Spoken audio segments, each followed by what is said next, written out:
In the third part, we're gonna learn about system of equations. So we have equations.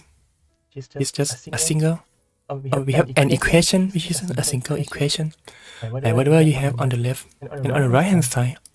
And sometimes you are given multiple equations. There's more than one. And we call those equations a system.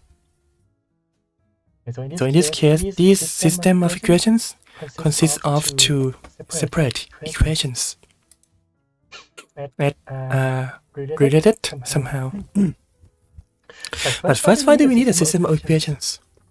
Because usually if you have a single variable, let's say x plus 1 equals to x minus 5, you almost always guarantee to get an answer at the end.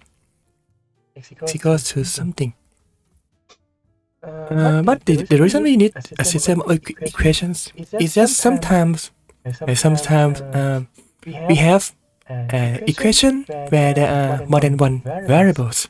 In this case, it can be we can have two variables. If there are more than one variables, then sometimes you can write it as a function of two variables. But that's gonna be too complicated for this class. So let's just suppose that we have two different variables, x and y. And an equation is of this form: a plus x plus b times a times x plus b times y equals to c. So, for instance, the simplest form would be something like x plus y equals to a number. X plus y equals to 5 in this case. So, a is 1, b is 1. Be the simplest one. If there are two variables. In this case, x plus y equals to 5. And that represents something. Sometimes you have two different variables. Like for instance, in this case, it might represent, let's say, a rope, or let's say a stick. And this stick has length 5. And you are trying to break this stick into two parts. And so you have some breaking points. Like one part has length x. If you don't know yet what the value is, then the other part has length y. So this is what that equation represents. X plus y, the sum of the lengths of these two sticks, and the blue x and the pink y, is 5. And we don't know what value of x and y are. X can be 2 and y can be 3. If you break it nicely into two sticks. But sometimes you have some weird values like x is 10 and y is minus 5. In this case, it represents something more complex. Because if you think about it as a stick, then you would have to have a stick of length 10, and x is 10, and then y is minus 5.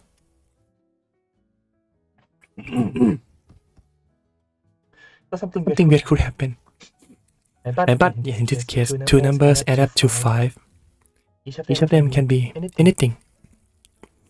So as you can see from this example, if you have a single equation with two variables, then you cannot decide, or you cannot conclude what is x and y. X can be lots of things, y can be lots of things as well. So that's why we need to have a system of equations. That's why we need another equation in order to determine the values of x and y. One is not enough. And so the system of equation will be of this form. Here we have two equations, and they together form a single system. The system has two equations. The first one is in the terms of a1x plus b1y equals to c1. Here the values 1 and this one, they are just giving a variable a name. A1 it doesn't mean it's a times 1 or a plus 1. It is this whole thing is a single variable. We call it A1. Think of it like the first A. And this is B1, and the first B is C1, the first C. And in another equation, we have three numbers, or three variables. Sorry, three numbers here. And similarly, the A2, it doesn't mean you multiply that by 2 or anything. We just call it like the second A, or A2. So there are two different values here. Like A2x plus B2y equals to C2. So this is a general form of a system of equations. And by the way, as a note, that sometimes to avoid these indexes, sometimes you see it as ax plus by equals to c, and then dx plus ey equals to f. Maybe something like that, where a, b, c, d, e, f they all represent different, they all represent numbers or real numbers. Depends on which textbook or what level of math you have. But here, we use indices. We put numbers below these values. And once we have a system of equations, there are three possible scenarios. You may want to try out values to see what value of x and y works. Once you have a system of equations, similarly to what we have above, if you have a single equation, your goal is to find x. But when you have a system of equations, your goal is to find both x and y. Want to know what value of x can be plugged in, what value of x and y can be plugged in or can be replaced in these two equations, so that those equations satisfy at the same time. For instance, if you give you, let's say 2x plus 3y equals to 6, and then 4x plus 5y equals to, or let's make it 7, and then 4x plus 5y equals to 13. It is a system of equations. The goal is to find x and y. That satisfy both, or in this case like all equations. So we have a system. There are two variables and there are lots of numbers, and the goal is to find x and y.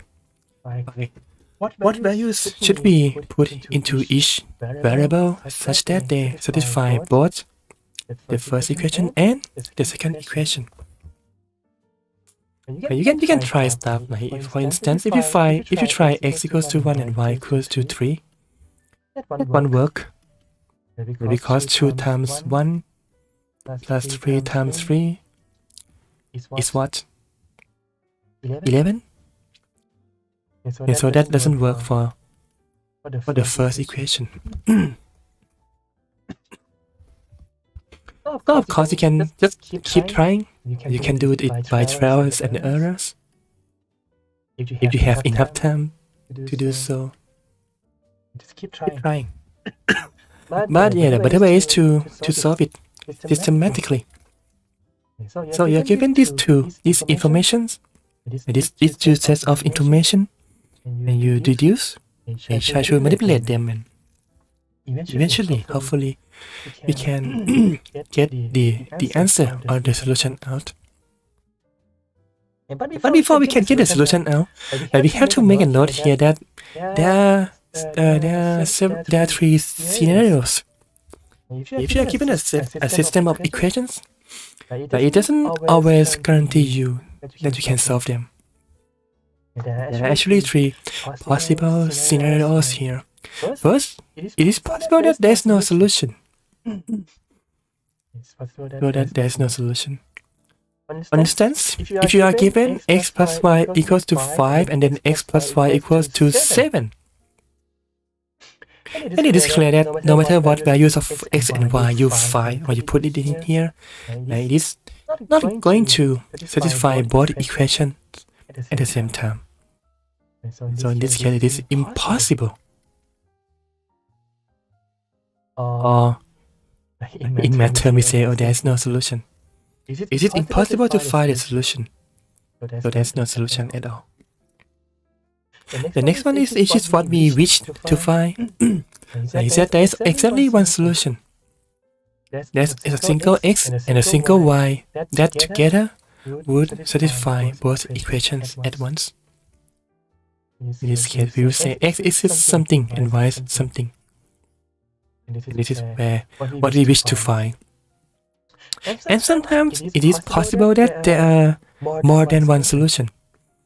In math, we said it infinitely many solutions. Because in this case, if there are more than one, then there are infinitely many. If there are more than one, let's say you can find two, then that means you can find the third solution, the fourth solution, the fifth solution, and so on. So those solutions are all valid, given the system. For instance,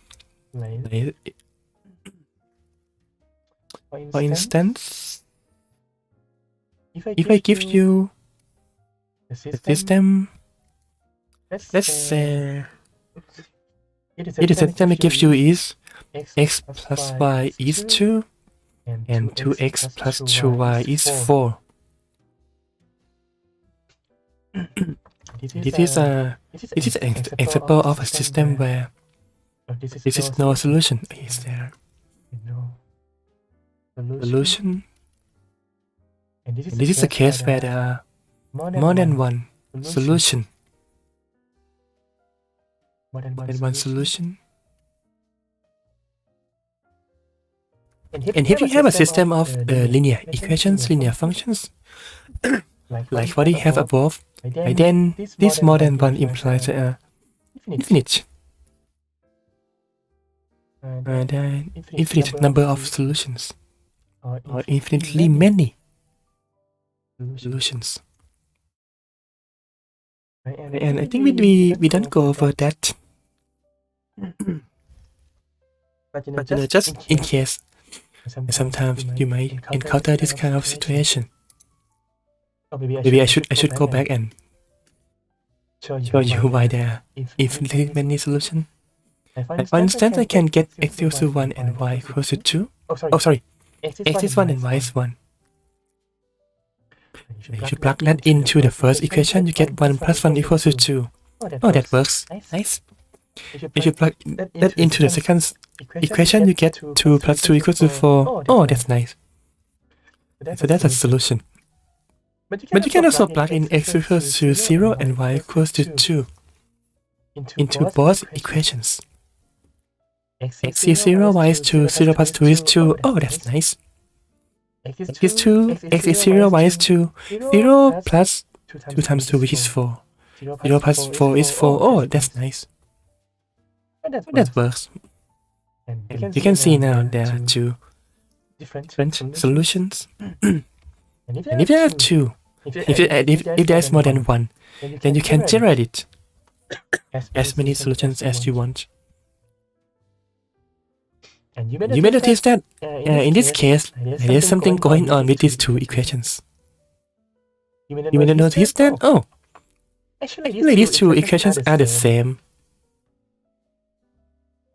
Right? X plus y equals to 2.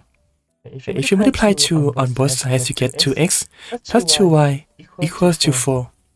Yeah, actually the same. So it's we are kind of like cheated in the sense that, oh, it's not a system. It's actually just a single equation. But you know, sometimes it is in disguise, and it is not easy to see at first glance. But we're gonna focus on the case when we can find exactly one solution. Because we can go through over the method of finding that. And the method of finding a solution is by eliminating a variable.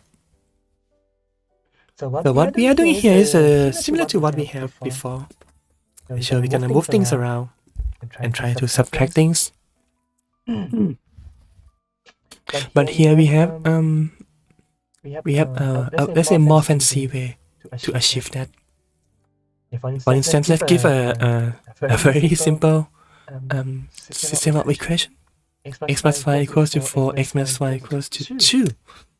Can you see at glance what the values of x and y should be? Or what are the solutions? What is the solution? You can see that x equals to 3 and y equals to 1 works. Because the sum is 4 and the difference is 2. So that's the solution. But how do we find that if it's, maybe the numbers are more complex and it's not this easy to see? Similarly, we still have the same. We have the equations that the problem gives to us, and at the end of the day, we want to find what is x and what is y. That's the goal here. And so somehow, we want to get rid of some values, because at first, these two variables are kind of intertwined. They are tangled together. We want to untangle them. We want to separate these values or these variables. And there are actually maybe at least three. I can think of 3 ways to solve that. And there's one complex way, which is using the matrix and stuff. You don't have to worry about that yet. But eventually, that can be described as solving a matrix equation. But here, in the lecture note, there's only one way to solve it. Yeah, but let me give you 2 different ways to solve it. And they are both good in the sense that they are doable. There are certain steps you need to follow. But they have different approaches. The first approach, let me write it out. The first approach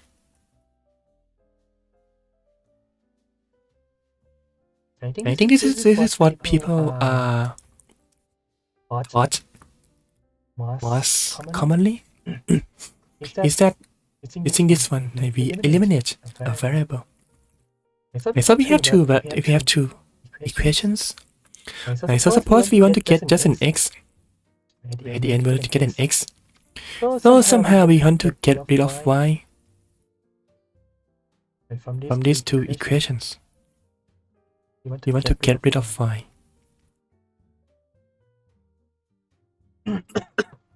But we can do it by, just moving things around. Because suppose we have x plus y equals to 4. You can get rid of y by subtract y on both sides.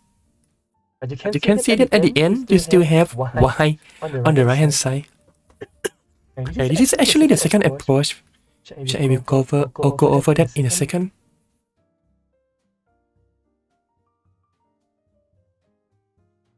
But that doesn't work. We want to get rid of y completely. And if you only have one equation, it is impossible to get rid of y. Because you can move them around, and to the left, to the right, to the left, to the right, but it's not going anywhere. And so that's why we need the second equation to help us get rid of y. Right? And for this approach, we get rid of y by taking a look at these 2 equations. There are 2 equations, 1 and 2. and you want to somehow write or manipulate or change some values. So that when we add the equations together, we get something where the y's are cancelled out. So let's start from this example here, right? The first equation has a plus y, the second equation has a minus y. So what happens if you add these equations together? Before we add them together, let me give them colors. So let's say the first equation is blue, and the second equation is orange. X minus y equals to 2. Add equations together. What do we mean by adding equations together? It means we have that on both sides to be orange. So that's the first equation. No problem. These two quantities are the same. And then if you add if you add another quantity that are the same on both sides, then the result would still be the same. So that's what we do here. This is this equation, which is the third equation. And if you go back here, actually this comes from the fact that if you have A equals to B and C equals to D, then A plus C is equals to B plus D. That's a property for numbers.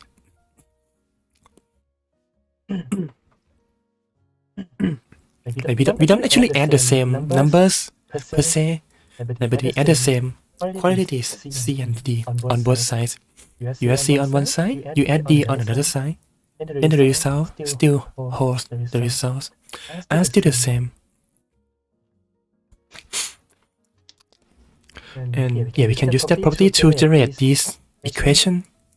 Why did we do it? Why did we do it that way? Because you can now see that, oh, once we have that, then we can move things around. We use properties of addition. We say that, oh, we can switch things around. So we have x plus y plus x minus y. We have 4 numbers, and then we can switch the order. We have x plus x first, and then we have y minus y. In a sense, you move y from the first pair to the second pair, then move x from the second pair to the first pair, and to group them up. The n size is just 6. 4 plus 2 equals to 6. And you can see that, oh, nice, y is gone now. If you balance things in the right way, then the result would cancel the y out. So we are left with just x, x plus x. And since it's just one variable, it's just a single variable, then you can just do the usual math. X plus x. If you don't know how to add them, again we take x out. We take the common part out. You take x out, you are left with just an empty spot, which is number 1. If you take x out, you are left with just an empty spot, which is another 1. This is equal to 6. So that means to say x is equal to 6, or x equals to 1/2 times 6. And they cancel out, so you get x equals to 3. Oh, we get 3. And that's still a pretty long way, but it's not always the case that you can see it right away. Most of the time you have to do it step by step to get the exact value of x. And once you have x, what do you do with y? Of course, you can repeat the same thing here. But you have to find a way to to get rid of x. right? But there's an easier way to find a y. Because when we get an x, that means we can replace x into the equation or into any of these two equations. And once we have x equals to 3, we can take a look at the first equation and replace x by 3. Get 3 plus y equals to 4. b plus y is equals to 4. And yeah, as before, we move things around, subtract 3 on both sides to get y equals to 1. So hooray! Finally, after a pretty long algebraic manipulation, we get the answer. X is 3 and y is 1. Okay, so to repeat this step, first we find a way to get rid of y. That's step 1. Step 2 is to solve for x. And once y is gone, then you can use the usual algebraic manipulation to get an x. And in step 3, you use x to find y. Plug in the value of x to either of the equation. Since x is gone, the x becomes a single number, then y can be solved. So that's the first approach. And personally, I think this is it's not the main approach, but that works for the basic parts. Alright, so that's the first approach. Maybe actually let me do more examples before I introduce you to another approach. Okay, so that's the first one. In this case, in the first step, we can just add two equations together and y is magically gone. And sometimes, we write here that sometimes we have to multiply some equation by a random number so the coefficients of y match. Sometimes you cannot just add them together, sometimes we have to do some more work before we can conclude that. Here's another example. We have a system. Yeah, maybe I should say that this is a system. We don't treat them as two separate equations. These two together form a system of equations. X plus 2y equals to 2, 2x minus y equals to 4. And it shouldn't be too difficult to try some random values to see that the solution is x is 2 and y is 1. But if you want to find that systematically, you start from the first step, which is to get rid of something. And what I suggest is to just get rid of y or x. But for now, let's just focus on y. How do we get rid of y? Because you can try adding these two equations up as before. You add the third equation. You start from the third equation. And you add the fourth equation. 2x minus y on one side. You add 4 on the other side. That would work. But if you do the math, then we have x and 2x that combines to 3x. You have 2y and minus y that combines to just y. So as you can see, we are still stuck with both x and y, which is not good, which is sad. But the nice thing about this is, yeah, of course, if you just blindly add them together, you don't get the result you want. The nice thing about the property is that you don't have to add the values itself together. You can multiply the value, some of the values by some number. For instance, what happens if you multiply these 2 by 2? there are too many lines, so let me remove the lines first. You start with one of the equations, usually the first one. So just keep it there. And then you want to try to, we still have the same goal, right, to get rid of y. So that means if we have 2y here, you want to get minus 2y there. Okay, so that these two y's cancel, and you are left with just x's and numbers. But this is just a single y. How do you get two y's? Then, of course, we simply multiply this equation by 2. Because again, if you think about them as values on a scale, maybe there's a box, there's another box. If you put one more box with the y's, the boxes on both sides, then the scale should still be balanced, but the values on both sides are still the same. You can multiply that whole thing by 2.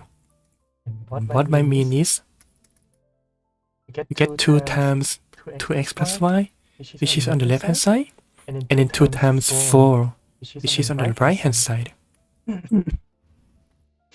That's what it means by multiplying both sides are the same constant. And then we do the usual math with 2 times 4 is 8. These two, when you multiply that, you use the distributive property. You have a times b plus c, you get a times b plus a times c. So here you get 2 times 2x minus 2 times y. 2x minus 2 times y. And then if you do the math, multiply the constant together to get 4 times x minus 2 times y equals to 8. But now we get another equation, which we have to label it as number 5.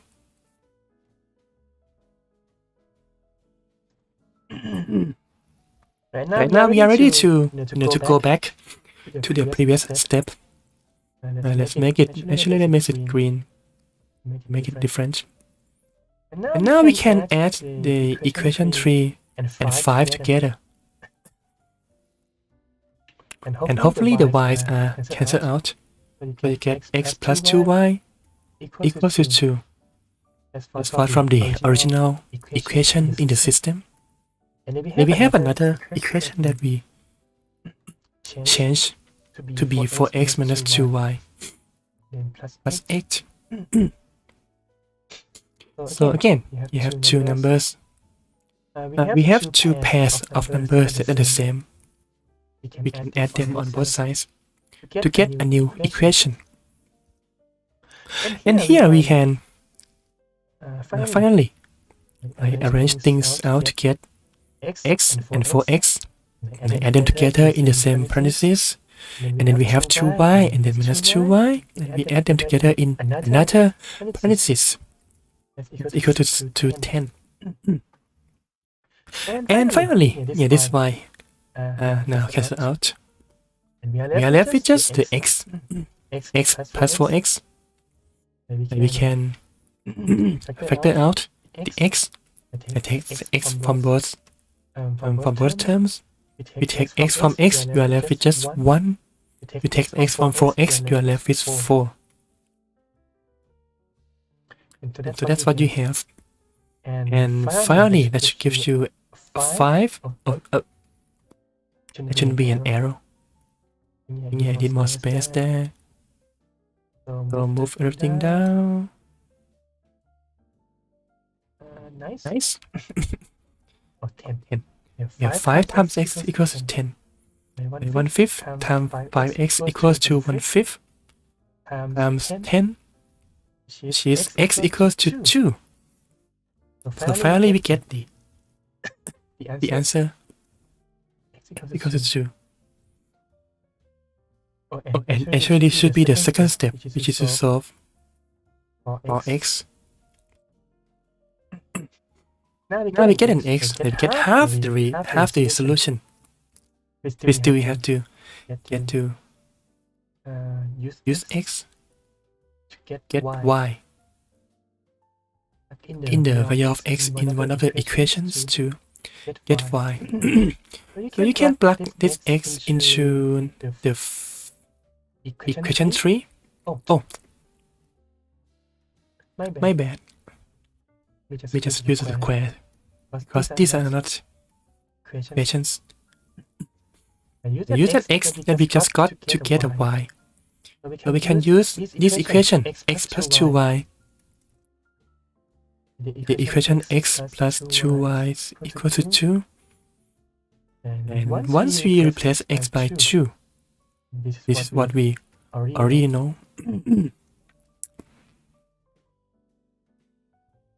Oh wait, something else wrong.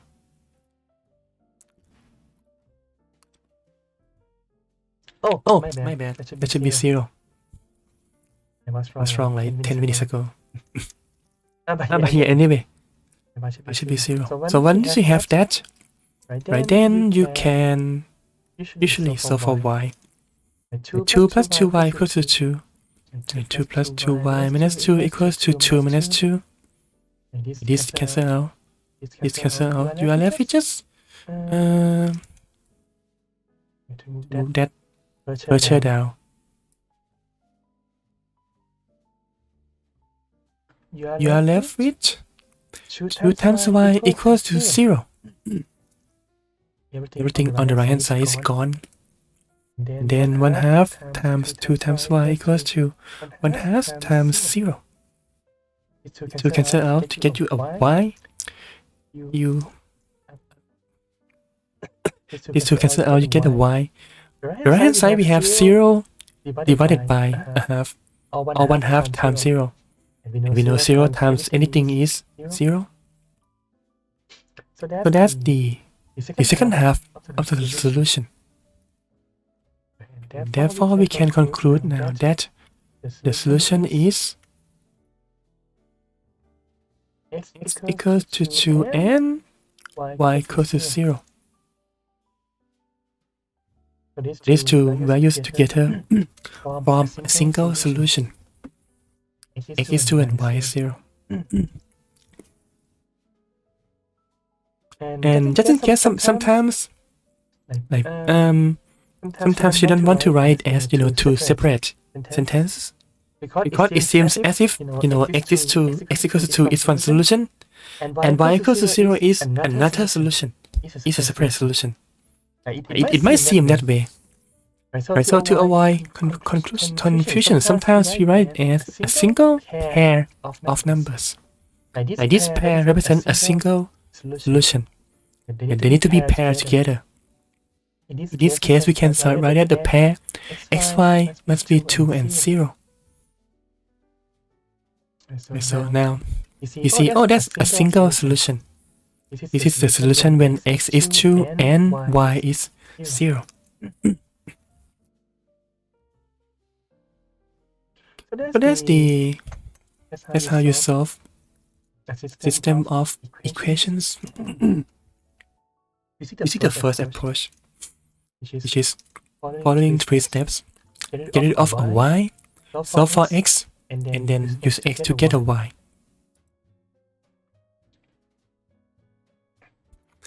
Okay, that's another example which I am gonna skip. And there's a exercise there. Yeah, but before we finish, I want to tell you about the second approach. Just for a second. And for the first approach, we eliminate y. And sometimes you can use x instead, but you can almost always guarantee to eliminate y. For instance, x plus 2 is 4, x minus 2 is 2. Combine this together, we get x plus y plus x minus y equals to 4 plus 2, or 2x equals to 6, or x equals to 3. That's just the abbreviation of what we did. so far. But there is a second approach there, which is actually more general and can solve other types of equation as well. That it only works well with a linear equation. But for the second approach, maybe instead of eliminating y by combining two things together, we can instead write y in terms of x. So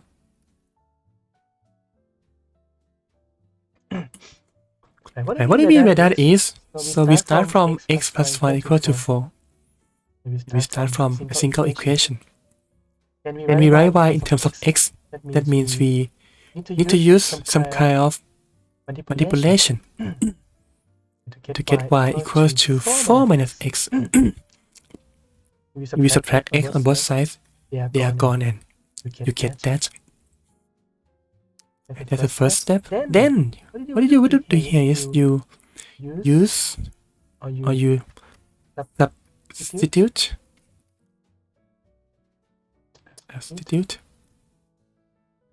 this y in the other equation.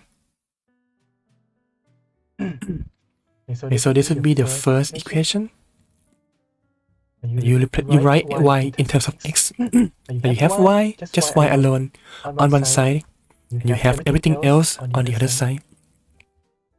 And once you have that y, then you can replace y by whatever we have on the right hand side in the other equation.